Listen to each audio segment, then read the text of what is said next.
কেউ যদি মুত্তাকি হয় আল্লাহ তাকে দুনিয়াতেও রিওয়ার্ড দেন, পরকালেও রিওয়ার্ড দেন। কোরআন এবং হাদিসের আলোকে কেউ যদি মুত্তাকি হয় তাহলে দুনিয়া আখিরাতে কমসে কম সে 5টা পুরস্কার পায়। সুবহানাল্লাহ। আল্লাযীনা ইউমিনুনা বিল গায়ব। 1 নম্বরে মুত্তাকিদের গুণাগুণ হচ্ছে ওই মানুষগুলা গায়বে বিশ্বাস করে, অদৃশ্যে বিশ্বাস করে। এখন আমাদের অধিকাংশের কনসেপ্টের মধ্যেই নাই অদৃশ্যে বিশ্বাস মানে কি। আমরা মনে করি অদৃশ্যে বিশ্বাস মানে কেবলমাত্র আল্লাহ রাব্বুল আলামিন একজন আছেন এইটুকুই বিশ্বাস আমি করে ফেলেছি, এটাই মনে হয় আমার জন্য অদৃশ্যে বিশ্বাস। না, অদৃশ্যে বিশ্বাসের বৃহৎ একটা সংজ্ঞা আছে। সেই সংজ্ঞাটা হচ্ছে আমার মাথায় আল্লাহর সব বিধিবিধান ধরবে না, আল্লাহ যে নিয়ম কানুন দিয়েছেন সবগুলো আমি আমার লজিক দ্বারা বুঝতে পারবো না। সব বিধিবিধানের ক্ষেত্রে আমার কাছে মনে হবে না এটা বোধহয় যৌক্তিক, কিন্তু আপনার বুদ্ধিতে ধরুক আর না ধরুক, আপনার লজিকে কাজ করুক আর না করুক, আপনাকে স্বীকার করতে হবে আমার আল্লাহর বিধানের থেকে উত্তম কারো বিধান নাই, আল্লাহর দেওয়া হুকুমের থেকে উত্তম কোনো হুকুম নাই। সেইটা আমার মাথায় ধরলে ভালো, না ধরলে আরো ভালো। আল্লাহ বলছেন কোনো রকম বাক্য ব্যয় ছাড়াই আল্লাহর কথার কাছে নিজেকে সমর্পণ করে দেওয়ার নাম হচ্ছে গায়েবে বিশ্বাস। আল্লাহ রাব্বুল আলামিন এই জন্য বলছেন আল্লাযীনা ইউমিনুনা বিল গায়বি ওয়া ইউকিমুনাস সালাতা ওয়া মিম্মা রাযাকনাহুম ইউনফিকুন। আল্লাহ বলছেন দুনিয়ার মানুষ ওতপ্রোতভাবে এই 3টা জিনিস একটার সাথে আরেকটা জড়িত। আল্লাহ বলছেন তুমি রবকে গায়েবে বিশ্বাস করো, আল্লাহ রাব্বুল আলামিন আছেন এইটা যেরকম বিশ্বাস করো, আল্লাহর পক্ষ থেকে দেওয়া বিধানগুলা তোমার জন্য সর্বশ্রেষ্ঠ, এইটার প্রতিও তুমি ঈমান আনো। এইটার প্রতি যদি তোমার ঈমান না হয় তাহলে গায়েবের প্রতি তোমার পূর্ণ বিশ্বাস হয় না।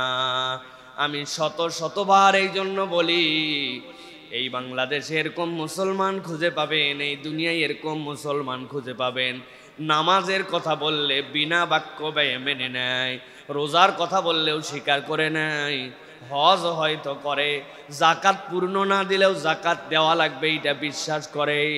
কিন্তু ওই মানুষকেই যদি বলা হয় আল্লাহ রাব্বুল আলামিন প্যানেল কোড দিয়েছেন, আল্লাহ রাব্বুল আলামিন কিভাবে চোরের শাস্তি হবে, কিভাবে দেশ পরিচালিত হতে পারে, কেমনে অর্থনীতি পরিচালিত হতে পারে, কেমনে মানুষ তার দুনিয়ার বুকের ফৌজদারি মামলায় কেমনে রায় হতে পারে, মিরাস নামায় জমি কেমনে বন্টন হতে পারে, এইগুলাও আল্লাহর দেওয়া পুঙ্খানুপুঙ্খ বিধান আছে। ওই মানুষ নামাজ রোজার ইসলাম স্বীকার করে, আল্লাহর আইনের ইসলাম স্বীকার করে না। আসেনি ভাই? ঠিক জোরে বললেন না, মানে এই এলাকায় সমস্যাটা কম, আলহামদুলিল্লাহ, এটা একটা ভালো দিক। ভালো করে বোঝেন, হৃদয় থেকে অনুভব করেন, এই কথার সাথে আপনার ঈমান জড়িত আছে। আমি বহুবার আপনাদেরকে উদাহরণ দিয়েছি, আমি যখন আমার বক্তব্যের মধ্যে আল্লাহর কাছে স্বীকার করলাম আমানতু বিল্লাহ, আপনি বুঝেন নাই আশহাদু আল্লা ইলাহা ইল্লাল্লাহ আর আমানতু বিল্লাহর মধ্যে আসমান জমিন পার্থক্য আছে। আশহাদু আল্লা ইলাহা ইল্লাল্লাহ আমি সাক্ষ্য দিলাম আল্লাহ রাব্বুল আলামিন ছাড়া কোনো ইলাহা নাই, আর আমানতু বিল্লাহ মানে আমি সাক্ষ্য দিলাম না, আমি মেনে নিলাম, আমার বুঝে ধরলেও মানি, না বুঝে ধরলেও মানি, আল্লাহকে মানি, ফেরেশতাকে মানি, আমি কিতাবকে মানি। আমানতু বিল্লাহি ওয়া মালাইকাতিহি ওয়া কুতুবিহি, ওই কিতাবের যতটুকু আমার মাথায় ধরে ততটুকু স্বীকার করি, আর যতটুকু ধরে না ততটুকু স্বীকার করি না। বিষয়টা কি এরকম? কথা বলেন এরকম। কুতুবিহি মানে কি? ওই কিতাবের ভিতরে যা কিছু আছে সব কিছু আমি স্বীকার করি, ঠিক কি না? যদি এখন আমার মধ্যে ঝামেলা বেঁধে যায় তাহলে বাঁচার তো একটা উপায় বের করা লাগবে। উপায় বের করা লাগবে না? এই জন্য আমি ছোট্ট করে একটা উপায় বের করছি। এখন থেকে আমরা এই কালেমাটা একটু পরিবর্তন করে দুনিয়ার থেকে বলে যাব। আমরা এখন থেকে দারুস সালাম মহল্লায় যারা আছি আমরা আগেই বলে নিব আমানতু বিল্লাহি ওয়া মালাইকাতিহি ওয়া কিছু কিছু কুতুবি।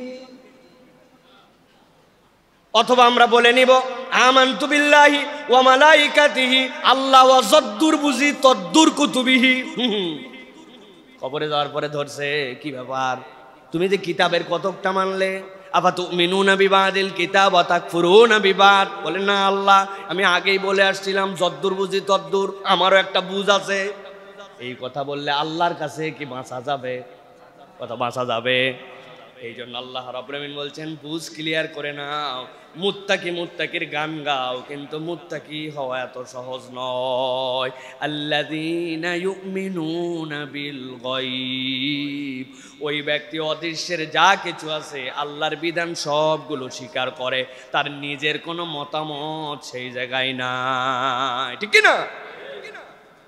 সব সময় পর্দা করে ওনার স্ত্রী, কিন্তু কেবলমাত্র যখন শ্যামলী কনভেনশন হলে, বসুন্ধরা কনভেনশন হলে যখন বড় বিয়ের প্রোগ্রাম হয়, তখন একটু কেবল 2 পিস আর 3 পিস পরে যায়। উৎসবের সময় এরকম করার ক্ষেত্রে আমি আগেই বলছি যদ্দুর বুঝি তদ্দুর কুতুবিহি, জায়েজ তো না, জায়েজ না। আল্লাহ রাব্বুল আলামিন এই জন্য বলছেন ওয়া ইউকিমুনাস সালাতা ওয়া মিম্মা রাযাকনাহুম ইউনফিকুনা والذين يؤمنون بما أنزل إليك وما أنزل من قبلك وبالآخرة هم يوقنون। আমার আল্লাহ বলছেন আমি তো গায়েবের কথা একবার বললামই, আবার তোমাদের জন্য বলছি ওয়াল্লাযীনা ইউমিনুনা বিমা উনজিলা ইলাইক, আপনার প্রতি যা বিধান অবতীর্ণ হয়েছে সবগুলার প্রতি ঈমান আনে। বিমা উনজিলা ইলাইক, ওইটার মাথায় ধরতেও পারে নাও পারে, ঠিক কি না? আল্লাহর নবী বলে দিয়ে গেলেন তুমি যদি সফরে চলে যাও আর তুমি যদি ওযু করে তোমার চামড়ার লেদারের যেইটা জুতার অবয়বের এরকম মুজা যদি তুমি পরে ফেলো, আমি নবী তোমার জন্য বললাম আল মাসু আলাল খাফাইন, তুমি যদি মুকিম হও তাহলে তোমার 24 ঘন্টা, মুসাফির হলে তোমার জন্য 72 ঘন্টা তুমি মুজার উপর দিয়ে মাসে করবে।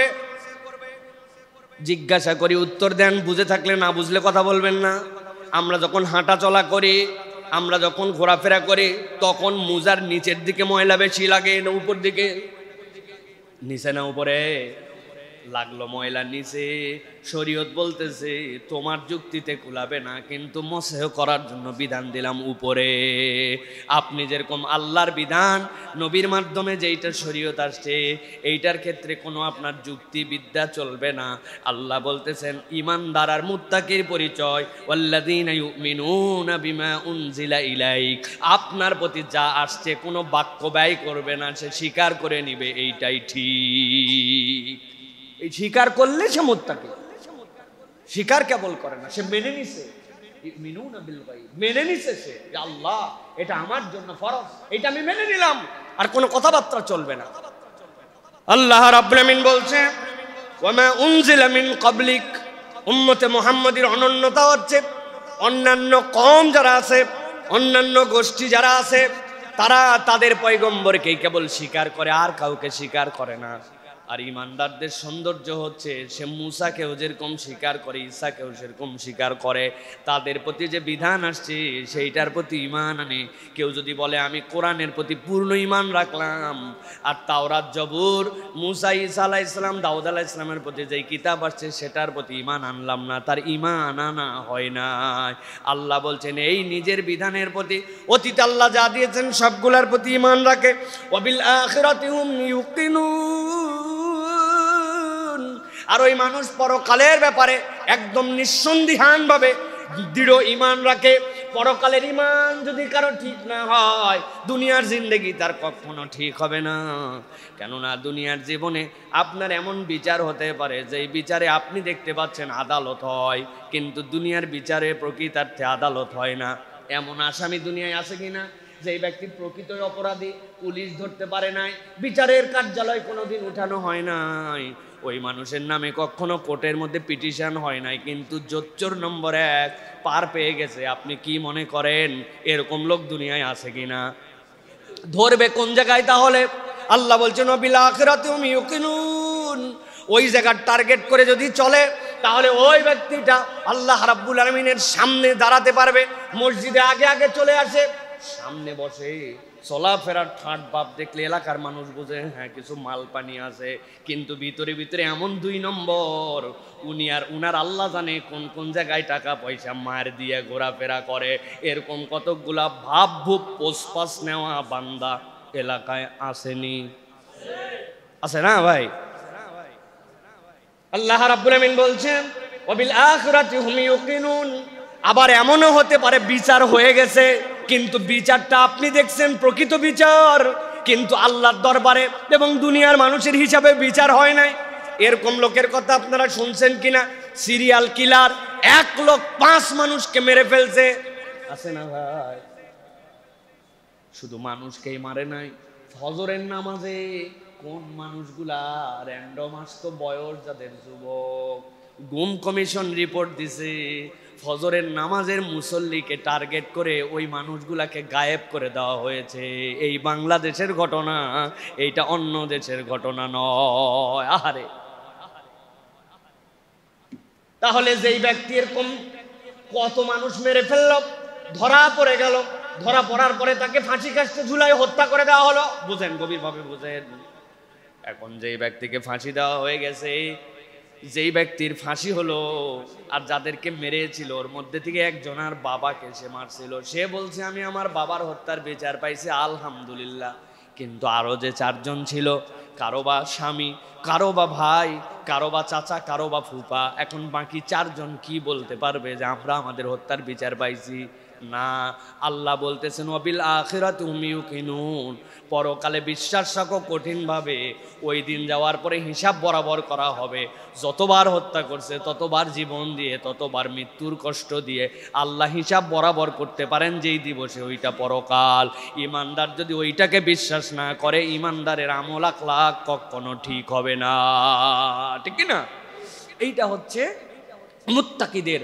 আল্লাহ রাব্বুল আমিন বলছেন মুত্তাকিদের গুণাগুণ: অদৃশ্য বিশ্বাস, সালাত প্রতিষ্ঠা করা, রিজিক যা আল্লাহ দিয়েছেন সেখান থেকে সে নিঃসংকোচে ব্যয় করে, কখনো মনে করে না এটা আমি নিজে হাতে কামাই করছি, এই বিশ্বাস তার নাই। ওয়া মিম্মা রাযাকনাহুম, আল্লাহ আমাকে দিয়েছে, আমি সেখান থেকে খরচ করি, আমি কোত্থেকে কামাই করব? আল্লাহ আমারে বুদ্ধি দিয়েছে, বিবেক দিয়েছেন, আল্লাহ আমারে সুযোগ দিয়েছেন জন্য আমি কামাই করি। আর 4 নম্বরে আসমানি কিতাবে বিশ্বাস, পরকালের প্রতি দৃঢ়তা, তার ঈমান। আল্লাহ বলতেছেন এইগুলা হচ্ছে তার জন্য মুত্তাকি হওয়ার অন্যতম গুণাবলী। মাওলানা ওবায়দুল্লাহ সিন্ধি রহমতুল্লাহি আলাইহি বলতেছেন, কোরআনে যদি কোনো শব্দ ব্যবহার হয়, ওই শব্দের তাফসীর বের করার জন্য সূত্র কি? মাওলানা ওবায়দুল্লাহ সিন্ধি বলতেছেন, কোরআনের কোন শব্দের বিশুদ্ধ তাফসীর বের করার জন্য ওই শব্দ কোরআনের যত জায়গায় ব্যবহার হয়েছে, তার আগে এবং পরে কি আলোচনা হয়েছে, এইটা যদি আমরা খেয়াল করে দেখি, তাহলে ওই শব্দের প্রকৃত অর্থ আমরা কোরআন কি বুঝাতে চাইছে আমরা বের করে ফেলতে পারবো। সুবহানাল্লাহ বিহামদি। মানে যেই শব্দটা আল্লাহ ব্যবহার করেছেন কোরআনে আরো অনেক জায়গায় আছে, তার আগে কি বলেছেন, পরে কি বলেছেন, সেই হিসাবে কোরআনুল কারীমে যেখানে তাকওয়া শব্দটা আসছে, আল্লাহ রাব্বুল আমিন এই তাকওয়ার সাথে 2টা শব্দকে যুক্ত করেছেন। একটা হচ্ছে ইনসাফ, আরেকটা হচ্ছে ন্যায়ানুগতা।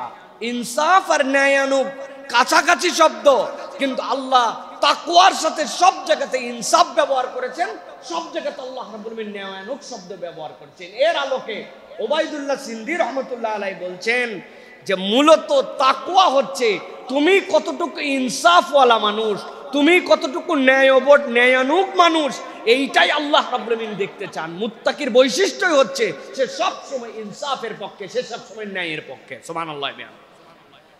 কোরআন এটার সাক্ষ্য দিচ্ছে। সূরা মায়েদা 8 নম্বর আয়াত আল্লাহ বলছেন, ইয়া আইয়ুহাল্লাযীনা আমানু কুনু কওয়ামিনা লিল্লাহি শুহাদা বিল কিসতি ولا يجرمنكم شنآن قوم على ألا تعدلوا। আল্লাহ বলতেছেন, ও দুনিয়ার মানুষ, আমি তোমার জন্য ডাক দিলাম, তোমাকে আমি জানাই রাখলাম, ইয়া আইয়ুহাল্লাযীনা আমানু, ও ঈমানদারেরা, কুনু কওয়ামিনা লিল্লাহ, তোমার চরিত্রটাই হবে তুমি আল্লাহর জন্য সব সময় ন্যায়ানুগ হবে। অন্যায়ের পক্ষে কোনো ইমানদার থাকতে পারে না, অন্যায়ের সমর্থনকারীও হতে পারে না। ইমানদারের দায়িত্ব হবে, আল্লাহ বলতেছেন, কখনো যেন তারা ন্যায় বিচার থেকে দূরে সরে না যায়। আল্লাহ বলছেন ইদিলু আকরাবু লিত্তাকওয়া, তুমি আল্লাহর জন্য আদালত কায়েম করো। আমি আল্লাহ বললাম এটাই হচ্ছে তাকওয়ার সবচেয়ে কাছাকাছি।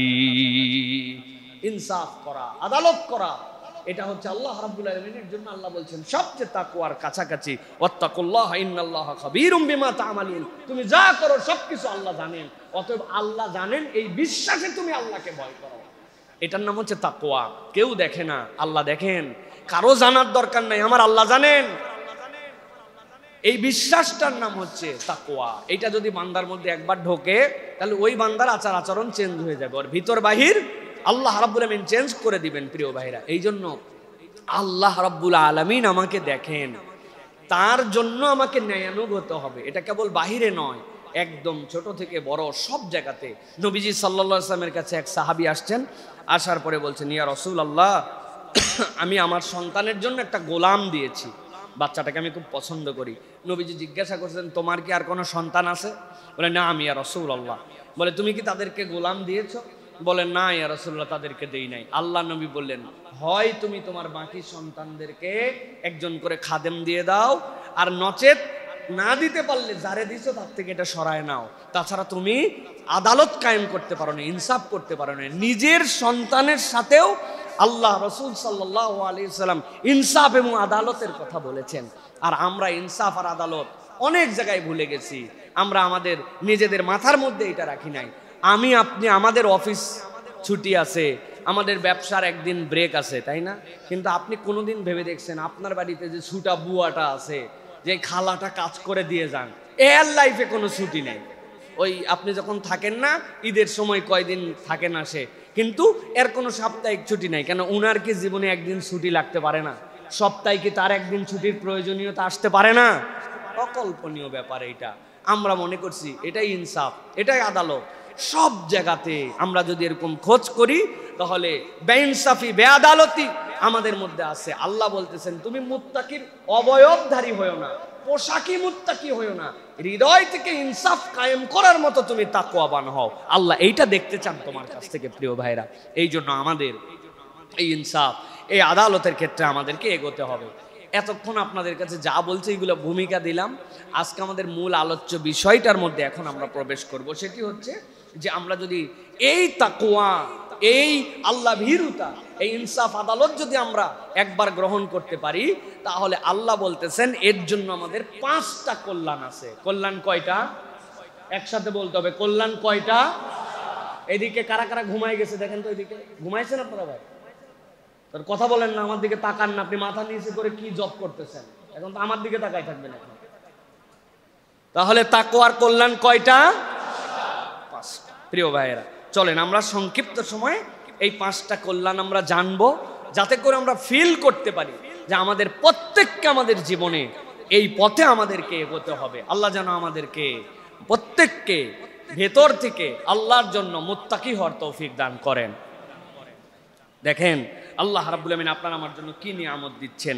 কেউ যদি মুত্তাকি হয় তাহলে আল্লাহ রাব্বুল আমিন তাকে 5টা যে নিয়ামত দেন, এর প্রথম নিয়ামতটা সবচেয়ে দামি নিয়ামত। আল্লাহ রাব্বুল আলামিন ওই ব্যক্তিকে সত্য এবং মিথ্যার মাঝে পার্থক্য করার মতো আল্লাহ তার অন্তরের ভিতরে, তার বুঝের ভিতরে অটোমেটিক একটা কষ্টি পাথর দান করে দেন। সুবহানাল্লাহ।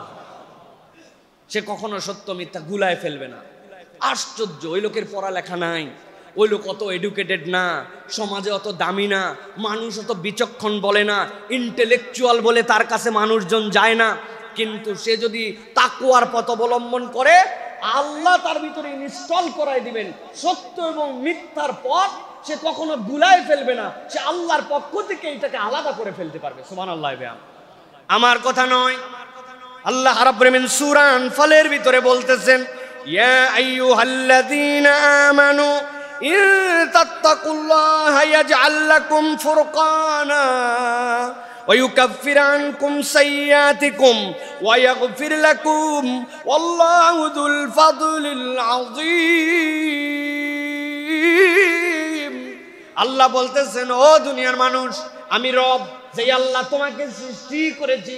কেবল সৃষ্টি করি না, আমি রব, তোমাকে নিজে রব্বুল আলামিন হিসাবে নিজের উপস্থাপন করেছি, তোমার সামনে নিজের পরিচয় তুলে ধরেছি। ওই আল্লাহ আমি তোমাকে জানাচ্ছি, ইয়া আইয়ুহাল্লাযীনা আমানু, ও ঈমানদারেরা, ইন তাত্তাকুল্লাহ, যদি তুমি আল্লাহ রাব্বুল আমিনকে ভয় করার মতো ভয় করতে পারো, আমি আল্লাহ গ্যারান্টার হলাম, ইয়াজআল লাকুম ফুরকানা, আমি আল্লাহ তোমাকে এমন একটা পাওয়ার দিব, তুমি সত্য মিথ্যার পার্থক্য করতে শিখে যাবা। ইয়াজআল লাকুম ফুরকানা, রব্বুল আমিন তোমাকে একটা ফুরকান দান করবেন। রব্বুল আমিন তোমাকে একটা সত্য মিথ্যা আলাদা করতে পারবে, এরকম একটা যোগ্যতা আল্লাহ দিয়ে দিবেন। ওই বান্দা হয়তো প্রকৃতার্থে শরীয়ত বুঝবে না, প্রকৃতার্থে শরীয়তের সব মাসলাও তার জানা থাকবে না, কিন্তু তার কাছে আদালতের একটা মানদণ্ড আল্লাহ দিবেন, সত্য মিথ্যা সে বুঝে ফেলবে। আমার ওস্তাদ আব্দুল্লাহ জাহাঙ্গীর রাহিমাহুল্লাহ তিনি মাঝে মাঝে বলতেন, দুনিয়ার মানুষ জেনে রাখো, আল্লাহ রাব্বুল আলামিন এই কোরআনুল কারীম দিয়েছেন, ওই কোরআনের ভিতর আল্লাহ বলেছেন, ওয়ালাকাদ ইয়াসসারনাল কুরআনা লিযিকরি ফাহাল মিন মুদ্দাকির, আল্লাহ কোরআনকে বুঝার জন্য সহজ করেছেন। সুবহানাল্লাহ বলেন। তিনি ব্যাখ্যা করতেন, ইয়াসসারনা, আল্লাহ রাব্বুল আলামিন তোমার জন্য সহজ করেছেন কোরআন বোঝার জন্য। স্যার বলতেন, যদি কোনো ব্যক্তি একবারে কোরআনকে শুরু থেকে শেষ পর্যন্ত বাংলায় একবার যদি একদম তেমন কিছু বোঝে নাই, কেবল শুরু থেকে শেষ পর্যন্ত একবার অর্থটা শেষ করছে একবার, আল্লাহ রাব্বুল আমিন ওই বান্দাকে এই কোরআনের এমন একটা নূর তার অন্তরের মধ্যে ঢুকায় দিবেন, ওই বান্দার সামনে যদি কোনো আয়াত তেলাওয়াত করা হয়, আল্লাহর কোনো বিধান যদি তাকে জানানো হয়, আল্লাহ রাব্বুল আমিন এই কোরআন থেকে কোনো বিষয় যদি তার সামনে উপস্থাপন করা হয়, আল্লাহ তার এই নূরের বরকতে ওই ব্যক্তি কোরআনের এটা কোথায় আছে, কত নম্বর আয়াত, কোন জায়গা থেকে এটা আলোচনা, ওই ব্যক্তি হয়তো বলতে পারবে না, কিন্তু কোরআনের কোনো আয়াত তার সামনে উপস্থাপন করা হলো, সাথে সাথে সে এইটুকু বলতে পারবে, নিশ্চয় আল্লাহর কালামের ভিতরে এইটা এসেছে। সুবহানাল্লাহ। ওয়ালাকাদ ইয়াসসারনাল কুরআনা লিযিকর ফাহাল মিন মুদ্দাকির, আল্লাহ বলতেছেন দুনিয়াতেও তোমার লাভ, কোনটা ইনসাফ, কোনটা আদালত, কোনটা তোমার জন্য ন্যায়ানুগতা, তুমি কোন পক্ষ অবলম্বন করবে, আল্লাহ বলতেছেন এরকম না কেবল তোমারে জান্নাত দেব মরার পরে, তুমি মরা পর্যন্ত অপেক্ষা করবে না, দুনিয়াতেও তুমি বেনিফিটেড হবে। তুমি যদি তাকওয়ার পথ অবলম্বন করো, আমি আল্লাহ তোমাকে ফুরকান দান করব, তোমার বিবেকটা এরকম সাক্ষ্য দিবে যে এটা ন্যায়, এর পক্ষে আমাকে থাকতে হবে, এটা অন্যায়, এর বিপক্ষে আমাকে যেতে হবে। আল্লাহ বলছেন আমি আমার পক্ষ থেকে তোমার মধ্যে ঢুকাই দিব। শিক্ষা দীক্ষা সামাজিকভাবে অনেক বড় প্রতিষ্ঠিত ভাব তোমার মধ্যে না থাকতে পারে, কিন্তু তাকওয়া মুত্তাকি হওয়ার কারণে আমি আল্লাহ তোমাকে দান করব। সুবহানাল্লাহ। আপনি হিসাব করে দেখেন, পুরা পৃথিবীর দিকে আপনি তাকায় দেখেন, যেই জিনিসের অভাব সেটা ইনসাফের অভাব, যেই জিনিসের অভাব সেটা আদালতের অভাব। অনেক বড় শিক্ষিত, অনেক বড় জ্ঞানী, অনেক বড় ব্যক্তিত্ব, বিশাল বড় হেডাম, কিন্তু সে সত্য মিথ্যার পার্থক্যটা বোঝে না, সে ন্যায় অন্যায় বোঝে না। ওইটা দুনিয়ার দৃষ্টিতে মানুষ হতে পারে, আল্লাহ রাব্বুল আলামিনের দৃষ্টিতে ওইটা মানুষের কাতারেই নাই। আল্লাহ রাব্বুল আলামিন বলতেছেন এইটা হচ্ছে উলাইকা কাল আনআম বাল হুম আদাল। আল্লাহ বলছেন চতুষ্পদ জন্তু, খবরদার চতুষ্পদ জন্তুকে গালি দিও না। পৃথিবীর সব চতুষ্পদ জন্তু আল্লাহর কথা শোনে, আল্লাহর কথা শোনার জন্য দুনিয়ায় বিশৃঙ্খলা নাই। সুন্দরবনে এখন পর্যন্ত আপনাকে 25 শয্যা বিশিষ্ট হাসপাতাল করা লাগছে তো না ভাই? তারপর আধুনিক সুয়ারেজ সিস্টেমে বাথরুম, যাতে বাঘেরা আলাদা বাথরুম করতে পারে, সিংহরা আলাদা বাথরুম করতে পারে, তারপরে বান্দর জানে বান্দ্রামি কমাতে পারে। এই জন্য শিয়ালকে পুলিশ হিসাবে নিয়োগ দেওয়া লাগছে ভাই? না, কারণ এরা সবগুলি আল্লাহ রাব্বুল আলামিনের কথা শোনে। এই জন্য আল্লাহ বলছেন বুঝানোর জন্য বললাম উলাইকা কাল আনআম বাল হুম আদাল। আরে না, কিসের আনাম? এরা তো সবগুলি আল্লাহর হুকুম মানে, বরং এরা চতুষ্পদ জন্তুর থেকেও নিকৃষ্ট। কারা? যারা আল্লাহকে ভয় করে চলে না, পরকালের ব্যাপারে যার কোনো চিন্তা নাই, ওই লোক যা ইচ্ছা তাই করতে পারে। ঠিক কিনা?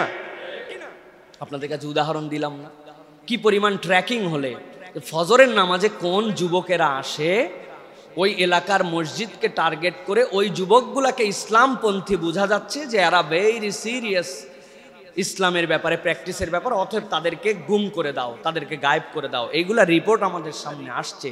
তাহলে এটা কোন বিবেকবান, কোন ইন্টেলিজেন্স, কোন ফোর্স, কারা এইটা করতে পারলো? এরাও তো শিক্ষিত, এরাও তো বুঝাচ্ছি আমরা যে সমাজের একটা কোয়ালিটি স্ট্যান্ডার্ড মেনটেন করে তারপরে তারা সেই জায়গায় এনরোলড পার্সন ছিলেন, কিন্তু তাদের কাছে আদালত ছিল না, তাদের কাছে ইনসাফ ছিল না। আল্লাহ এই জন্য বলছেন, ন্যায় এবং অন্যায়ের কোষ্ঠী পাথর যদি তুমি পেতে চাও তাহলে তুমি তাকওয়ার পথ অবলম্বন করো। আল্লাহকে যে ভয় করে চলে, আল্লাহ অটোমেটিক তার মধ্যে এটা ঢুকায় দেন। সুবহানাল্লাহ। তাহলে এটা আমাদের দরকার আছে না নাই ভাই? দরকার আছে না নাই? আপনি আপনার স্ত্রীর সাথে ব্যাড বিহেভিয়ার করেন, পৃথিবীর কেউ এটা দেখে না। বাহিরের মানুষ আপনার বাহ্যিকতায় দেখে, is a very gentleman, what a friendly, কি চমৎকার তার বিহেভিয়ার, মানুষের সাথে বসলে হাসি মুখে কথা বলে, চায়ের বিল তার আগে কেউ দিতে পারে না, হোয়াট এ গুড ম্যান। এলাকার মধ্যে তার সুনাম সুখ্যাতির অভাব নাই, কিন্তু স্ত্রীর সাথে এমন খান্নাস আচরণ করে, কেবল ওই স্ত্রী জানে যে এর থেকে বড় জালেম আর কেউ নাই, কোনো কিছুতে তার বউ তাকে হ্যাপি করতে পারে না। আবার উল্টাটাও আছে, সব পুরুষ দুনিয়ার ভালো, খালি উনার স্বামীটা উনার কাছে ভালো না। অমুক ভাই ভালো, তুমুক ভালো, বান্ধবীর হাজবেন্ড ভালো, ভালোর কোনো শেষ নাই, খালি উনার বর হচ্ছে জন্মের কালো। এরকম কতগুলা কপাল পোড়া মহিলাও আছেন, আছে কি না? কেউই তাহলে ইনসাফ কায়েম করতে পারে নাই। আপনার ইনসাফ আপনার বিবেকের জায়গা থেকে, যে আল্লাহর কাছে আমাকে দাঁড়াতে হবে, যে জায়গায় কেউ দেখতে পায় সেখানেও দাঁড়াতে হবে, যেখানে কেউ দেখতে পায় না সেখানেও দাঁড়াতে হবে। দুনিয়ার কেউ ছুটি না দেখ, আপনার বাড়িতে যে উঠা বোয়াটা কাজ করেন, তাহলে 8 দিন তিনি র্যান্ডম কাজ করতেছে পুরা মাস। আপনি শুক্রবারে ছুটিতে নামাজে চলে আসলেন, শনিবার আপনার অফিসের অফ ডে, আপনি ডিক্লেয়ার করেন যে খালা আপনি কোন দিন বলেন অফ রাখতে চান, ডে অফ আমি আপনাকে দিচ্ছি। আপনি ইনসাফ কায়েম করেন, আপনি সোমবারে অফ থাকবেন না মঙ্গলবারে, শুক্র শনি আমাদের কাজ বেশি থাকে, আপনাকে আমি একদিন অফ ডে অফ দিলাম, এই দিন আপনি রিল্যাক্স করবেন। এটার নাম ইনসাফ। এটা আইন করে হবে না, এটা বিবেক আপনাকে দিবে। ট্রাকের পিছনে বাংলাদেশে যত ভালো কথা লেখা থাকে, এর মধ্যে একটা ভালো কথা লেখা থাকে, এই ট্রাকগুলা ঘাতক, এরা বহুত মানুষকে মারছে, উতাল পাতাল চালায়, এরা ছোট ছোট গাড়ি মনে করে না, এদের হেল্পাররা ডায়লগ দেয় ওস্তাদ বামে প্লাস্টিক, বাবা প্রিমিয়াম, হ্যাঁ চিন্তা করছেন এলিয়ন, 50 লাখ টাকা দামের গাড়িরে বলে প্লাস্টিক, তাহলে কেইসা। কিন্তু ওদের পিছনে লেখা থাকে পৃথিবীর শ্রেষ্ঠ আদালত, বললেন না যে কথা কিন্তু ঠিক। এই জন্য প্রিয় ভাইয়েরা, আমাদেরকে আল্লাহ রাব্বুল আলামিনের জন্য মুত্তাকি হতে হবে। আল্লাহ তাহলে আমাদেরকে কি দান করবেন? কোষ্ঠী পাথর দান করবেন, মনে থাকবে তো ইনশাআল্লাহ। আল্লাহ রাব্বুল আলামিন এরপরে বলছেন, তুমি যদি মুত্তাকি হও, তুমি যদি তাকওয়াবান হও, রব্বুল আলামিন তোমার দ্বারা বেনিফিটেড হবেন না, আল্লাহ তোমাকে বেনিফিটেড করবেন। আল্লাহ বলছেন 2 নম্বর কল্যাণ তোমার জন্য, আসমান এবং জমিনের বরকতের দরজাটা আল্লাহ রাব্বুল আলামিন তোমাদের জন্য খুলে দিবেন। সুবহানাল্লাহ। আল্লাহ কোরআনুল কারীমের মধ্যে বলছেন, ওয়ালাউ আন্না আহলাল কুরা আমানু ওয়াত্তাকাউ লাফাতাহনা আলাইহিম বারাকাতিম মিনাস সামাই ওয়াল আরদ ولكن كذبوا فأخذناهم بما كانوا يكسبون। আল্লাহ বলছেন, ও দুনিয়ার মানুষ, আমি আল্লাহ রাব্বুল আলামিন তোমাদের জন্য গ্যারান্টার হলাম, তোমরা যদি এই দুনিয়ার বুকের কোনো একটা জনপদের মানুষ যদি আল্লাহকে ভয় করে চলতে পারো, তাকওয়ার গুনাগুন 5টা বলছি, মনে আছে তো? মনে আছে তো? আল্লাযীনা ইউমিনুনা বিল গায়ব, মনে আছে তো? আল্লাহ বলতেছেন এই গুনাহগুনগুলা যদি নিজেদের মধ্যে নিয়ে নিতে পারো, আর তাকওয়ার কনসেপ্টটা হচ্ছে তোমরা আদালত কায়েম করতে পারো, এইটা যদি করতে পারো, আমি রব্বুল আমিন তোমাদেরকে জানাই রাখলাম, লাফাতাহনা আলাইহিম বারাকাতিম মিনাস সামাই ওয়াল আরদ, আসমান জমিনের যত বরকতের দুয়ার আছে আমি রব্বুল আমিন তোমাদের জন্য খুলে দিব। সুবহানাল্লাহ। বারাকাতিম মিনাস সামাই ওয়াল আরদ, আসমানের বরকতের দরজা, জমিনের বরকতের দরজা আল্লাহ রাব্বুল আমিন খুলে দিবেন। সুবহানাল্লাহ। বাংলাদেশ স্বাধীন হওয়ার পরে এই সিজনে যে ধানের আবাদ হয়েছে, এখন পর্যন্ত বাংলাদেশে সেচ ব্যবস্থাপনার যত ডাটা আছে, এই সিজনে যে বৃষ্টি হয়েছে, এই বৃষ্টিতে যে ফসল হয়েছে, বাংলাদেশ স্বাধীন হওয়ার পর কখনো এটা হয় নাই। এই স্কিমে সেচই লাগে নাই, এত আল্লাহ রাব্বুল আমিন উপযুক্ত সময় আমাদেরকে বৃষ্টি দিয়েছেন। সুবহানাল্লাহ বিহামদিহি। আমার যতটুকু মনে হয়েছে বাংলাদেশ ইসলাম কায়েম হয়ে গেছে, বাংলাদেশে একবারে কোনো দুর্নীতি নাই, অন্যায় নেই, এরকম না। কিন্তু জেলের ভিতরে যত মানুষ জুলুমের কারণে চোখের পানি ফেলছে, বিগত 1.5 বছরে এটার সংখ্যা কমে 5% হয়ে গেছে, ঠিক কিনা?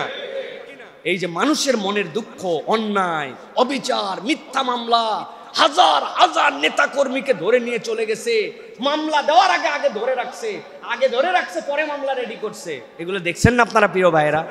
এই হাতটুকু যে কমছে, আমার কেন জানি হৃদয়ে বলছে, এই যে চোখের কষ্টটুকু, দিলের কষ্টটুকু, জুলুমটুকু কমছে, আল্লাহ এর জন্য আমাদের জন্য নিয়ামতটুকু দিয়েছেন। সুবহানাল্লাহ বারাকাতুম মিনাস সামাই ওয়াল, আসমানের পানিকে হেলা করার কোনো উপায় নাই। এটা আল্লাহর পক্ষ থেকে দেওয়া সবচেয়ে বড় বরকত। আমরা তো শহরে থাকি, টের পাই না। গ্রামে যায় খবর নিয়ে দেখেন। আমি জিজ্ঞাসা করছি, আমি তো গ্রামে প্রায় যাই, প্রত্যেক মাসেই গ্রামে যাই। গ্রামের সাথে আমার অ্যাটাচমেন্ট বেশি, আমার অনেক প্রজেক্ট গ্রামে, এই জন্য যেতে হয়। চাচা কাম কাজ কি? কয় বাবা কোনো কাম কাজ নেই বাবা, খালি সকালবেলাটা গোরাম দিয়ে আসা মাঠের মধ্যে। কয় এখন আর ওই ইয়েও তোলা লাগে না, আগাছাও তোলা লাগে না, এমন ঔষধ আছে, ঔষধ মেরে দিলে ধানের গাছ ধান থেকে যায়, আগাছা অটোমেটিক মরে যায়। দেখছেন আপনারা? কয় কোনো কাম নাই বাবা, খালি ঘোরান দিয়ে আসা লাগে। পানি? কয় আল্লাহ, পানি খালি কোন আইল কাটে বাইর করে দেওয়া লাগবে এই চিন্তা করা লাগে, পানি পানি। সুবহানাল্লাহ। আল্লাহ বলছেন এইটা যদি এইটুকুতে হয়, আর জনপদের মানুষ যদি মুত্তাকি হয়ে যায়, আল্লাহ আসমান জমিনের বরকত তোমাদেরকে খুলে দিবেন। আর মুত্তাকি হওয়া মানে কি? কোরআনের আগের শব্দে পরের কনসেপ্ট দিয়ে কি বুঝাইছি বলেন না? ন্যায়ানুগ, মনে থাকবে তো? আদালতওয়ালা মানুষ, ইনসাফ করনেওয়ালা মানুষ এই সমাজে লাগবে, তাছাড়া এই সমাজ পরিবর্তন হবে না প্রিয় ভাইরা। এই জন্য ইনসাফের শাসন লাগবে, ইনসাফওয়ালা হতে হবে। হলে কি হবে? আসমান জমিনের বরকত আল্লাহ দান করবেন। এটা গেল 2 নম্বর। 3 নম্বরে আল্লাহ রাব্বুল আমিন বলছে, যদি কোনো জনপদের মানুষ তারা যদি মুত্তাকি হয়ে যায়, তাকওয়ার পথ অবলম্বন করে, আল্লাহর গায়েবে বিশ্বাস করে, আল্লাহর দেওয়া রিজিক থেকে তারা খরচ করে, কৃপণ স্বভাব তাদের হয় না, ওই মানুষগুলা সালাতের পাবন্দ হয়, ওই মানুষগুলা পরকালমুখী জিন্দেগি গঠন করে, আল্লাহ বলছেন আমি রব্বুল আমিন তাদের জন্য ঘোষণা দিলাম, গায়েব থেকে আমি রব্বুল আলামিন তাদের জন্য রিজিকের ব্যবস্থা করে দিব। কুরআনুল কারীম বলতেছে, মান কানা ইউমিনু বিল্লাহি ওয়াল ইয়াউমিল আখির ومن يتق الله يجعل له مخرجا ويرزقه من حيث لا يحتسب ومن يتوكل على الله فهو حسبه। আল্লাহ বলছেন দুনিয়ার মানুষ জেনে রাখো, মান কানা ইউমিন বিল্লাহি ওয়াল ইয়াউমিল আখির, তোমাদের মধ্যে প্রকৃতার্থে যে আল্লাহর প্রতি ঈমান আনবে, আল্লাহ যা দিয়েছেন, আল্লাহর বিধান যা এসেছে, আল্লাহর হুকুম যা এসেছে, মাথায় ধরলেও মানে, মাথায় না ধরলেও মানে, আর যে পরকালমুখী জিন্দেগি গঠন করবে, আল্লাহ বলতেছেন ওয়া মাইয়াত্তাকিল্লাহ, আর যে ব্যক্তি আল্লাহর নিষেধাজ্ঞা থেকে নিজেকে সরায় রেখেছে, আল্লাহ বলছেন তুই মিথ্যা বলতে পারিস না, ও হাজার সিচুয়েশন হোক মিথ্যার দিকে যায় না। আল্লাহ বলেছেন তুমি কখনো অপরের হক নষ্ট করতে পারো না, কখনো সে বান্দার হক নষ্ট করে না। আল্লাহ বলেছেন খারাপ মানুষের সাথে তোমার সম্পর্ক থাকতে পারে না, তুমি খারাপ মানুষের সাথে সম্পর্ক রাখো না। আল্লাহ বলেছেন পিতা মাতার অবাধ্য তুমি হতে পারো না, সে কখনো পিতা মাতার অবাধ্য হয় না। আল্লাহ বলেছেন তোমার সামনে হোক আর পেছনে হোক, তোমার হাতে যদি ক্ষমতা থাকে, পাওয়ার থাকে, তুমি কখনো অন্যায় বিচার করতে পারো না, সে কখনো এর ধারে কাছে যায় না। আল্লাহর যাবতীয় নিষেধাজ্ঞা থেকে যে নিজেকে দূরে সরায় নিয়েছে, আল্লাহ বলছেন ওমাইয়াত্তাকিল্লাহা ইয়াজআল লাহু মাখরাজা, ওই ব্যক্তি দেখবে তার তো রিজিক নাই, তার তো খাদ্যের সংকট, সে যেন কোনো কুল কিনারা পাচ্ছে না। আল্লাহ বলতেছেন ইয়াজআল লাহু মাখরাজা, আমি আল্লাহর দায়িত্ব হচ্ছে তার জন্য রাস্তা বের করে দেওয়া। সুবহানাল্লাহ। ওয়ারযুকুহু মিন হাইসু লা ইয়াহতাসিব, আল্লাহ বলছেন আর আমি এমন জায়গা থেকে তাকে খাওয়াবো ওই বান্দা কল্পনার মধ্যেও নিতে পারবে না। সুবহানাল্লাহ। অনেক খাবার কিন্তু অভাব মুক্ত নয়, এরকম মানুষ আছে না ভাই? অনেক খাবার কিন্তু অভাব মুক্ত নয়, আবার অল্পে আছে কিন্তু তার অভাব নাই, এরকম মানুষ আছে না? আচ্ছা, একটা মানুষের জীবন যাপনের জন্য কত টাকা লাগে বলেন তো? এই যে যেই ব্যাংকগুলায় যে মানুষজন বসে আছে, 7 দিন চাওয়ার পরে তার পুঁজি ওই ব্যাংকে 2-3 কোটি টাকার ডিপোজিট, কিন্তু 5,000 টাকা দিতে পারে না। আমি নিজেও তার সাক্ষী। এই ব্যাংকে, এই ব্যাংকগুলো হাওয়া করে দিয়ে যারা গায়েব করে দিলেন, যাদের টাকা পয়সা হাজার হাজার, কয় টাকা আপনি আপনার এক জীবনে খেয়ে যেতে পারবেন, কিন্তু এদের অভাব মুক্ত হয় নাই। মনে হচ্ছে আরো লাগবে, আরো লাগবে, আরো লাগবে। ও ভাই, আপনি কানাডায় বাড়ি বানান আর আমেরিকায় বাড়ি বানান, আপনি দুনিয়ার যেখানেই যান, আপনার যাওয়ার জায়গা যে কবরস্থান হায়াত পুরালে, আর ওইটা যে আপনার 3.5 হাত, এর চেয়ে বেশি আপনার কোনো স্পেস দেওয়ার সুযোগ নাই। আপনি বলবেন I was a rich man of this world, so আমার জন্য মেহেরবানি করে একটা 10 ফিট বাই 10 ফিট কবর করেন।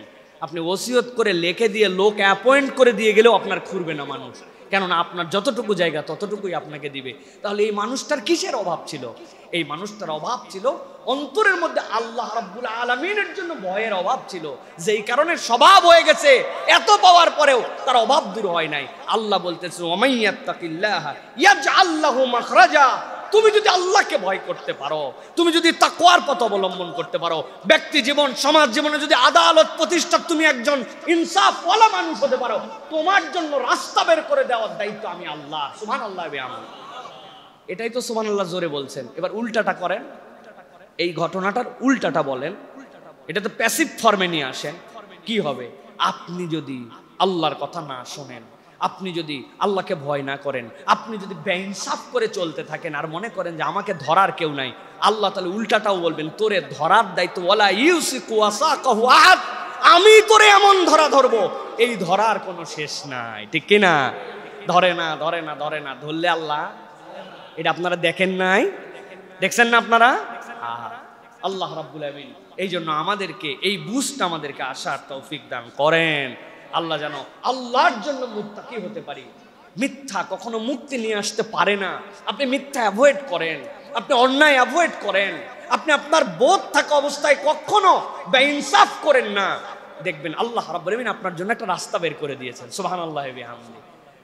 ওইটার মধ্যে তৃপ্তি আছে, ওইটার মধ্যে সুখ আছে, আর বাকিটার মধ্যে সুখ নাই প্রিয় ভাইয়েরা। এই জন্য আল্লাহ রাব্বুল আলামিন আমাদেরকে বোঝার তৌফিক দান করেন। এইটা গেল সূরা তালাকের 2 এবং 3 নম্বর আয়াত আল্লাহ বলেছেন। এবার 4 নম্বরে আল্লাহ রাব্বুল আলামিন বলছেন যে বান্দা, তোমার জন্য আমি একটা বেনিফিট দেব, তুমি যদি তাকওয়ার পথ অবলম্বন করো, আমি আল্লাহ রাব্বুল আলামিন তোমার গুনাহগুলোকে অটো ডিলিট করায় দেব। সুবহানাল্লাহ। অটো ডিলিট হবে। আল্লাহ রাব্বুল আলামিন বলছেন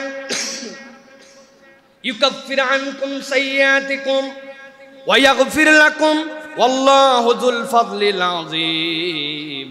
আল্লাহ সূরা আনফালের 29 নম্বর আয়াতের মধ্যে বলতেছেন, যেই ব্যক্তিরা আল্লাহকে ভয় করবে, আমি আল্লাহ জানালাম ইউকাফির আনকুম সাইয়্যাতিকুম। কাফের কাকে বলা হয় জানেন? কাফের হচ্ছে সে যে জমির মধ্যে বীজ বপন করার পরে উপর দিয়ে আলগা হাট দিয়ে দিয়ে ওই বীজটাকে ঢাকায় দেয়, যাতে ওই বীজটা উড়ে যেতে না পারে, ডাইরেক্ট রোদ লেগে নষ্ট হয়ে যেতে না পারে, ওটা থেকে যেন অঙ্কুর উদ্গম হয়, এইটা যে ঢেকে দেয় তাকে বলা হয় কাফের। এইটা আবিধানিকভাবে পারিভাষিকভাবে আল্লাহকে যে অস্বীকার করে, সেইটাকে আল্লাহর সত্যকে যে ঢাকায় দিতে চায়, এই জন্য তাকে কাফের বলা হয়। আল্লাহ বলছেন তুমি যদি ন্যায়ানুগ হও, তুমি যদি মুত্তাকি হও, আমি আল্লাহ তোমার জন্য ঘোষণা দিলাম ইউকাফির আনকুম সাইয়্যাতিকুম। তোমার যে অপরাধ নাই, গুনাহ নাই, এরকম নয়, কিন্তু আমি রব্বুল আমিন নিজ দায়িত্বে তোমার অপরাধগুলা ঢাকায় দিব। সুবহানাল্লাহ। অপরাধ আল্লাহ ঢাকায় দিয়া ওই ব্যক্তিকে আল্লাহ জান্নাতের উপযুক্ত করে নেবেন। আল্লাহ বলছেন ওয়া ইয়াগফির লাকুম আল্লাহু যুল ফাদলিল আযীম। আল্লাহ কেবল ঢাকাবেনই না, আল্লাহ তোমাকে মাফও করে দিবেন। প্রিয় ভাইরা, আল্লাহ যেখানেই বলেছেন আল্লাহ তার গুনাহ মাফ করবেন, আল্লাহ রাব্বুল আমিন ঢেকে দিবেন, সেই জায়গায় আল্লাহ বলেছেন আল্লাহ তোমার জন্য গুনাহ মার্জনা করে দিবেন। এটার ব্যাখ্যা করেছেন মুফাসসিররা। আমাদের হায়াত হচ্ছে 50 বছর, 60 বছর, 60-70 ইয়ার্স। এই 70 ইয়ার্সের মধ্যে আমরা আমাদের জীবন যদি চিন্তা করি, তাহলে আমরা বড় হতে হতেই লেগে গেছে আমাদের 15 বছর। এরপরে আমরা আমাদের যে দৈনন্দিন জীবনযাপন, এগুলো যদি যোগ দেই, ঘুমানোকে যোগ দেই, খাওয়া দাওয়াকে যোগ দেয়, তা আমাদের ওই 50 বছরের মধ্যে 25 বছর এই কাজে চলে গেছে। সবগুলি সামারি করলে দেখা যাবে 50 বছরের জীবনে আমাদের মানে কন্টিনিউয়াসলি 2 বছরের ইবাদতও আমাদের নাই ফুল লাইফে। তাহলে যেই মানুষ নূহ আলাইহিস সালামের সময় 950 বছর বাঁচলেন, আদম আলাইহিস সালামের সময় 1000 বছর বাঁচলেন, ঈসা আলাইহিস সালামের সময় 450 বছর, 500 বছর বেঁচে গেছে, তাহলে এই উম্মতে মুহাম্মদের ছোট্ট একটু হায়াতের মানুষ কেমনে সবার আগে জান্নাতে যাবে, কেমনে সবচেয়ে বেশি মর্যাদাশীল হবে, কেমনে এটা সম্ভব? তাহলে আল্লাহ রাব্বুল আলামিনের আদালত ঠিক থাকলো না। আল্লাহ এই জন্য সব জায়গায় বলেছেন ইউকাফির আনকুম সাইয়্যাতিকুম ওয়া ইয়াগফির লাকুম। আমি আল্লাহ যদি তোরে মাফ করে দেয়, তোর বলার কি? আমার সব, আমার একটা দোকান আছে, আমি মাসের শুরুতে অফার দিছি যে এই 3 দিনে যে 1000 টাকার বাজার করবেন 3000 টাকার মাল নিয়ে যেতে পারবেন। আপনি কি আমারে বাধ্য করতে পারবেন যে ভাই আপনি মাসের শুরুতে দিয়েছেন কি আপনি শেষে দিবেন? ভাই এইটা তো কোনো প্রতিষ্ঠান তোমার না, এটা আমার প্রতিষ্ঠান, আমি যখন মন চাই তখন তোমাকে অফার দিব। আল্লাহ বলতেছেন আমি অথরিটি ক্ষমা করার, কারে ক্ষমা করব দুনিয়ার কেউ জিজ্ঞাসা করতে পারবে না। উম্মত মুহাম্মদের অফার হচ্ছে সে যখনই তাকওয়ার পথ অবলম্বন করবে তার গুনাহ মাফ করব, তারে আমি আল্লাহ রাব্বুল আমিন ক্ষমা করে দিব। আর অল্প একটু এক রাত ইবাদত করবে, আমি সর্বনিম্নে 1000 মাস, উপরে কত এটা আমি আল্লাহ নির্ধারণ করে রাখবো, জান্নাতে ঢুকানোর জন্য যা লাগবে তাই দিব। সুবহানাল্লাহ। আল্লাহ বলছেন এইটা তাকওয়া, এইটার পথে আসো, এটা তোমার তাকওয়া তোমাকে এই বেনিফিট দিবে। প্রিয় ভাইরা, সর্বশেষ যেটা বলবো, আল্লাহ রাব্বুল আলামিন বলতেছেন তাকওয়া মানে হচ্ছে তোমার জন্য বিরত থাকা, বেঁচে থাকা, ভয় করা, নিজেকে রক্ষা করা। এটা হচ্ছে তোমার সাথে তোমার যুদ্ধ, আল্লাহ রাব্বুল আলামিনের কাছে তোমার নিবেদন। বেঁচে থাকা, আল্লাহকে ভয় করা, নিজেকে রক্ষা করা সব জায়গা থেকে। যেই কথা আমার না বললেও চলবে, আমি হুদা মিশা এখানে বইকেই যাচ্ছি, মানে আমি এখানে জ্ঞান ফলায়ে যাচ্ছি, ভাই এই বিষয়ে আমার ধারণা নাই, আমি চুপ করে গেলাম। এই চুপ করে থাকার নামও বেঁচে থাকা, এটাও তাকওয়া। যেই বিষয়ে আমি মন্তব্য করলে ঝামেলা হতে পারে, জানা আছে ওই ঝামেলা হবে জন্য ওই মন্তব্য থেকে আমি দূরে সরে থাকলাম, এটাও একটা গুড প্র্যাকটিসিং মুসলিমের গুণাগুণ হবে। সে সব জায়গায় কথা বলবে না, সব কথা সে বলবে না, সব জায়গায় কান গলাবে না, সব জায়গায় নাক গলাবে না, সব জায়গায় মন্তব্য করবে না। আমাদের টেন্ডেন্সি হচ্ছে every Bangali is now become a allrounder. ওরে বাবা রে বাবা, সে জানে না আর পারে না এরকম কোনো আইটেম নাই, ঠিক না ভাই? প্লেয়াররা মাঠে খেলে, উনি টিভির সামনে এত পরিমাণ গালায় যে ওই প্লেয়াররা সারা জীবন গুনাহ করলেও যা গুনাহ হবে না, উনার গালাগালির ঠেলায় আমলনামায় এই পরিমাণ গুনাহগুণ লেখা হয়ে গেছে। উনারা যদি মাঠে নামানো হয়, এক বলে উনি নাই, হয়তো জিন্দেগিতে ব্যাটই ধরে নাই, কিন্তু উনার গালাগালি আর জ্ঞানের ঠেলায় অস্থির অবস্থা। প্রিয় ভাইয়েরা, সুতরাং সব জায়গায় কথা বলতে হয় না, সব বিষয়ে মন্তব্য করতে হয় না, সব জায়গায় পাণ্ডিত্য দেখাতে হয় না, কিছু জায়গায় চুপ করে থাকতে হয়। নিজেকে এক্সপোজ করার মতো পরিবেশ প্রয়োজন বুঝে নিজেকে জানান দিতে হয়, নচেত ইজ্জত আরো কমে যায়। এই সেন্সটার নাম মুত্তাকিদের সেন্স। আল্লাহ বলতেছেন এর নাম বেঁচে থাকা, এর নাম ভয় করা, এর নাম নিজেকে সরিয়ে রাখা। আপনি শুধু কনসেপ্ট নিয়ে আছেন জাহান্নামের ভয়। আরে জাহান্নামের ভয় কি জিনিস ভাই? যে কাজ আপনাকে জাহান্নামে নিয়ে যায় সেটার থেকে বাঁচার নাম তো জাহান্নামের ভয়, ঠিক কিনা? একজন ওস্তাদ ছাত্রকে নিয়ে বসছেন, বসার পরে বলছে বাবা অনেক দিন তো পড়ালাম, তুমি তো আমাকে প্রশ্ন করো, আজকে আমি তোমাকে প্রশ্ন করতে চাই। জি ওস্তাদ বলেন।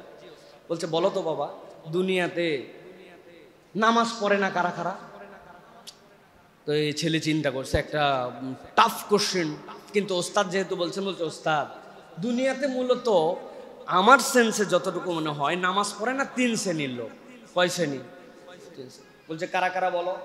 বলে 1 নম্বরে দুনিয়াতে যারা অমুসলিম তারা নামাজ পড়ে না। অমুসলিমরা নামাজ পড়ে? কথা বলেন, নামাজ পড়ে না, তাদের বিধানে নাই। বাহ দারুণ তো। 2 নম্বর বলো তো? বলে দুনিয়াতে যারা অজ্ঞান, জ্ঞান নাই, সেন্স নাই, হ্যাঁ, পড়ে আছে আইসিইউতে, কোমার মধ্যে চলে গেছে, এই অজ্ঞানেরা নামাজ পড়ে না, ঠিক না ভাই? আর দুনিয়াতে 3 নম্বর নামাজ পড়ে না পাগল যারা। পাগলরা নামাজ পড়ে? পড়লে উল্টা পাল্টা পড়ে, পাগলের কোনো বিধানই নাই। আল্লাহ 3 শ্রেণীর থেকে কলম উঠায় নিছেন। তাহলে পাগলও নামাজ পড়ে না, অজ্ঞানও নামাজ পড়ে না, আর যেই ব্যক্তি অমুসলমান সে নামাজ পড়ে না। এখন এই সমাজের মধ্যে অনেকেই নামাজ পড়ে না, আছে না ভাই?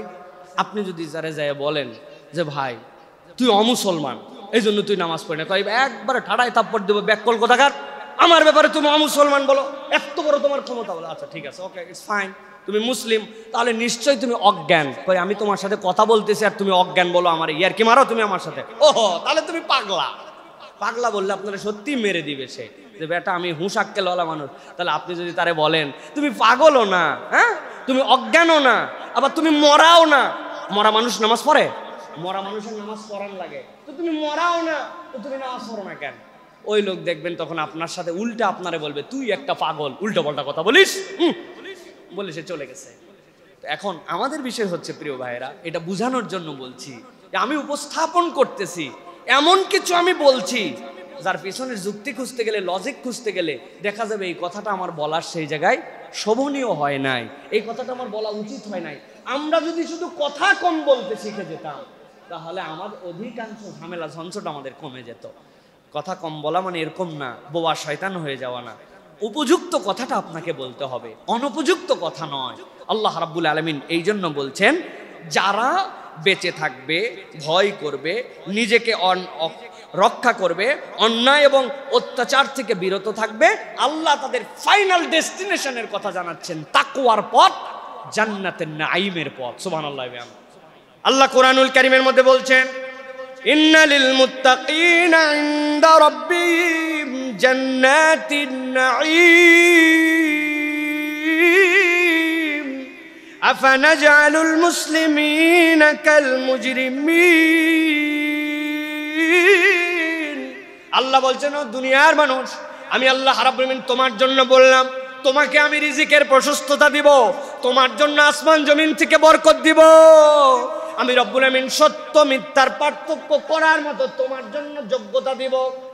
কিন্তু দুনিয়ার বুকে এটা তুমি কম পেতে পারো, বেশি পেতে পারো, দুনিয়ার বুকে এটা তোমার বুঝে আসতে পারে, নাও পারে, কিন্তু আমি আল্লাহ তোমার কাছে একটা ফাইনাল প্রতিশ্রুতি দিলাম, তোমার এই বেঁচে থাকা আল্লাহর হুকুম থেকে, নিষেধ থেকে তোমার যে দূরে থাকা, এটা তোমাকে কখনো ব্যর্থ করবে না। আল্লাহ বলতেছেন, আমি তোমার জন্য জান্নাত সিলেক্ট করেছি, তবে জেনারেল নয়, আমি রব্বুল আমিন জান্নাতুন নাঈম নামক একটা জান্নাত তোমার জন্য সিলেক্ট করে রাখবো। এরপরে আল্লাহ বলতেছেন, মুসলিম আর মুজরিম, আল্লাহর কাছে আত্মসমর্পণকারী আর আল্লাহর অবাধ্য, আল্লাহ বলছেন এই দুইজনের পরিণতি কি কখনো এক হতে পারে? না, কখনো হতে পারে না। আমি আল্লাহর কাছে সারেন্ডারকারী, আমি আল্লাহর কাছে আত্মসমর্পণকারী, এই যোগ্যতার মানুষ আর মুজরিম কখনো এক হতে পারে না। মুজরিম মানে কি? আল্লাহ কোরআনে অন্য জায়গায় ব্যাপক বলেছেন এইগুলাই, সালামুন কাওলাম মির রব্বির রহিম ওয়ামতাজুল ইয়াউমা আইয়ুহাল মুজরিমুন। আল্লাহ ওই দিন আল্লাহর পক্ষ থেকে তাদেরকে সালাম দিবেন, স্যালুট, আল্লাহর পক্ষ থেকে তোমাদের জন্য শান্তি। আর ওয়ামতাজুল ইয়াউমা আইয়ুহাল মুজরিমুন, দুনিয়ার বুকে পাপিষ্ঠ আর দুনিয়ার বুকে অন্যায়কারী, দুনিয়ার বুকে আল্লাহ মাননেওয়ালা, আল্লাহ না মাননেওয়ালা, সবাইকে আল্লাহ ইন জেনারেল খিচুড়ির মতো রাখছেন, চাল ডাল আদা লবণ তেল। আল্লাহ বলছেন ওই দিন যাওয়ার পর এরকম করা হবে না, ওই দিন স্লট আউট করে দেওয়া হবে। This are the good peoples, this are the bad peoples. Allah দুই দলকে আলাদা করে দিয়ে এক দলকে আল্লাহ রাব্বুল আলামিন হাঁকায়া জান্নাতের দিকে নিয়ে যাবেন, আরেক দলকে হাঁকায়া জাহান্নামের দিকে নিয়ে যাবেন। আমরা তো জান্নাতের দিকে যেতে চাই, ঠিক কিনা ভাই? আমাদের আশা তো আমরা জান্নাতের দিকে যেতে চাই, তাই না? তাহলে যদি জান্নাতের দিকে যেতে চাই তাহলে আমাদেরকে তাকওয়ার পথ অবলম্বন করতে হবে, আল্লাহর দিকে চলার মতো আমাদেরকে মন মানসিকতা নিতে হবে। কেবল নিজ নিজ ভাবলে চলবে না, নিজ পরিবার, সমাজ, আমার যেখানে যতটুকু ডিউটি আছে এই ডিউটিটা পালন করার মতো আমার ফিতরাত থাকতে হবে। আমি শুধু নিজে নিজে ভেবে ভেবে চলে গেলাম, পার্সোনাল লাইফ, পার্সোনাল, আমার বাড়ি হবে, আমার গাড়ি হবে, আমার নো। আল্লাহ বলছেন, কুনতুম খায়রা উম্মাহ উখরিজাত লিন-নাস। তুমি তোমার নেশন নিয়ে ভাববা, তুমি তোমার জাতি নিয়ে ভাববা, তুমি তোমার মহল্লা নিয়ে ভাববা, তুমি তোমার বাড়ির আশপাশটা নিয়ে পর্যন্ত ভাববা। আপনি আপনার বাড়ি তো পরিষ্কার রাখার জন্য সব সময় উদ্গ্রীব, কিন্তু আপনার কোনো সময় মন চায় নাই আমার যে পুরা অ্যাপার্টমেন্ট, যেটা পুরাটা আমার যে একদম ফ্ল্যাটগুলো যেখানে আছে ওর আশপাশটা একদিন আমি কিভাবে পরিষ্কার রাখতে পারি? আপনি মনে করছেন আমার বাড়ি তো পরিষ্কার থাকে, আপনার ভয়েরটার মধ্যে আপনি যে ময়লা ফেলে ফেলে আপনার ভয়েরটা যে ময়লা করে ফেলছেন, এই দায়িত্বটা কার? ও, এটা কেবলমাত্র আমার দারোয়ান আর আমার যিনি সাফ করবে তার না। ছোট থেকে বড় সব জায়গায় আপনার দায়িত্ব আছে। এই দায়িত্বগুলো যদি আমরা সচেতন হই, এইটাই মুত্তাকি মুমিনের দায়িত্ব। সে যদি এই সচেতনতা বৃদ্ধি করে, আল্লাহ রাব্বুল আলামিন সমাজকে সুন্দর করে দিবেন। সুবহানাল্লাহ। সচেতন মুমিন তো বাহিরে বের হওয়ার পরে জুতাটা উপর থেকে জোরে ফেলে না।